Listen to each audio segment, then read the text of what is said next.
Ladies and gentlemen, good evening and welcome to Skyman TV, the tallest man in Black Africa.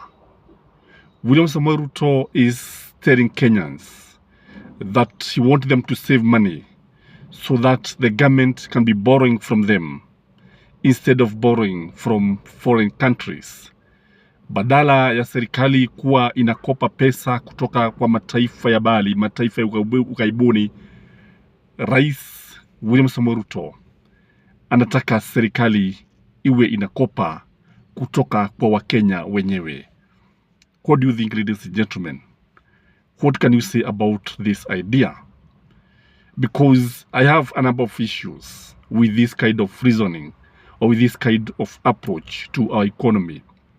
The first thing in my view is about the taxation. The question that one would ask, how are Kenyans going to save money when they are being taxed from right, left, center? Is there anything that William Samoei Ruto is not taxing? He is taxing the goat's milk. He is taxing the cow's milk. He is taxing the cow's meat. He is taxing the hides and the skins. He is taxing everything. Nothing had been spared. So if he is taxing everybody, how are Kenyans going to save? I want you to look just at the pig farmer. The pig farmer is expected to have the ETR, electronic tax register, in his home. And this ETR machine costs something almost 100,000. Some even costing more than 100,000. Then it means that the pig farmer cannot be able to carry out his business, his pig farming, without the ETR machine, so that he can give money to William Samoei Ruto. So where is the money going to come from? Because Kenyans are not able to save anything. So the fact that William Samoei Ruto is taxing everything, kwa sababu anasema hata Mama Mboga anataka awe anaweka akiba, mtu wa mkokoteni, mtu wa bodaboda, everybody to save, such that William Samoei Ruto and his government can be borrowing this money. And the greatest challenge, as I've stated very clearly, is the taxation.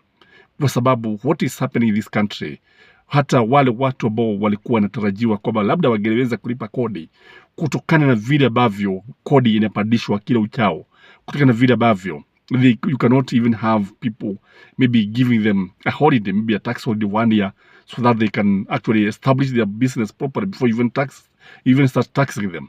Anaanza kutaka kila mtu alipe kodi bila kujali hata mapato yake ni ya kiasi gani.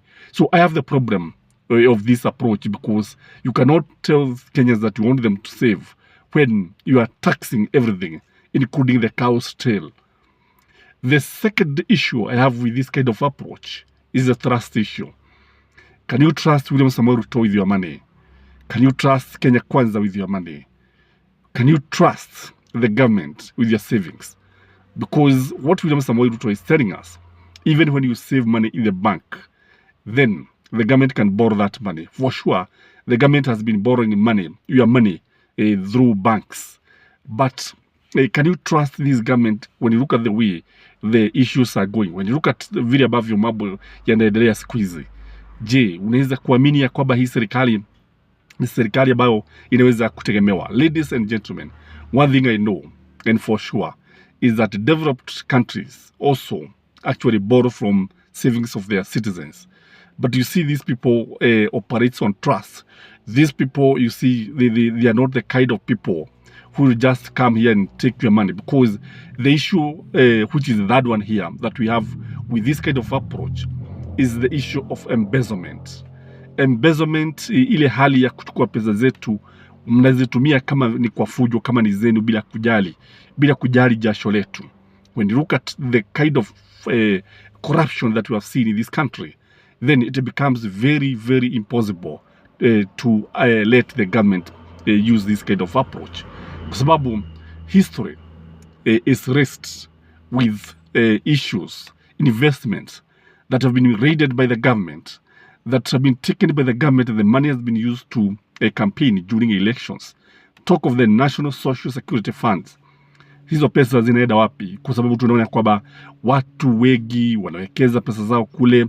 But if you ask the management of NSSF, one thing will come out very clearly, kwamba hawa watu hawana mengi ya kuonyesha, hawana matunda ambayo wanaweza kuonyesha. The investors don't get anything because of the embezzlement, because of the greed of our leaders, because our leaders are very greedy. They don't leave anything edible. They eat everything.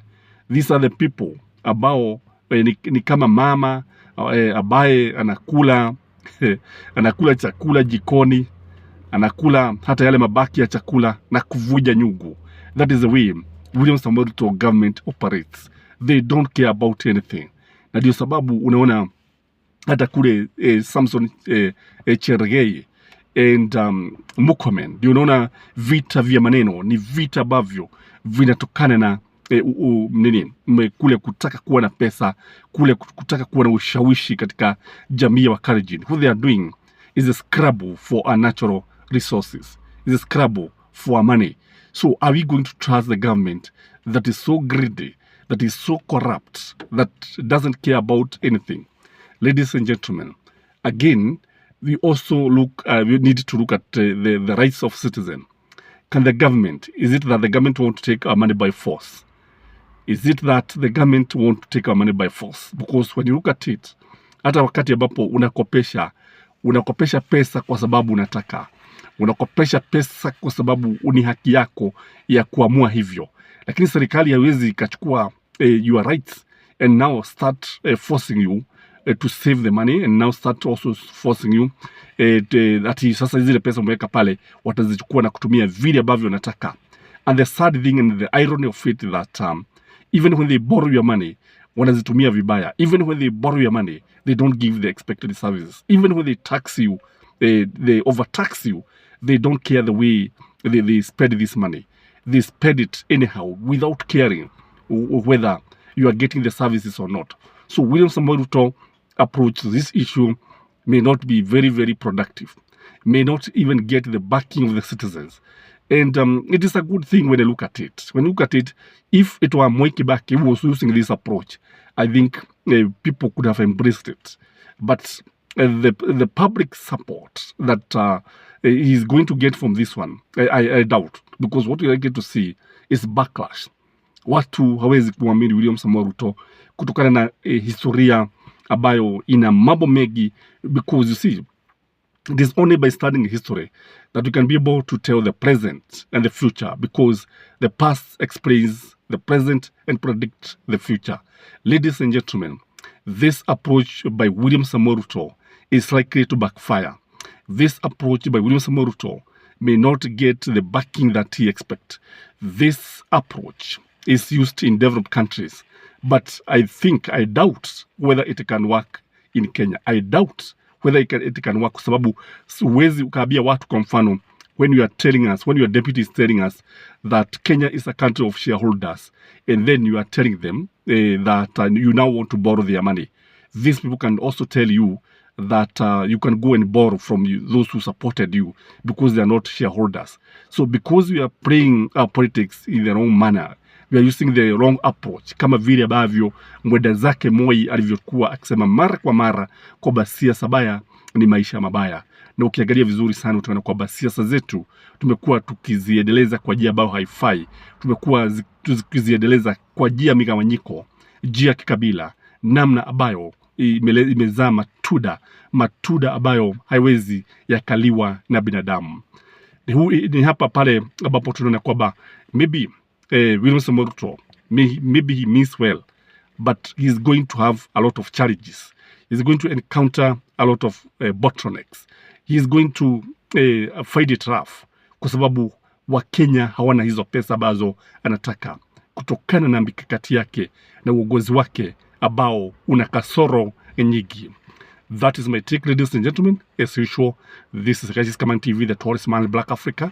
Remember to subscribe to our channel, like our video, and have a blessed day. I'm still just around Ruaka. I'm just around Ruaka to see some of my friends here, and the childhood friends, and maybe Later, I'll go back to Kiambu town. Have a blessed day. Bye-bye.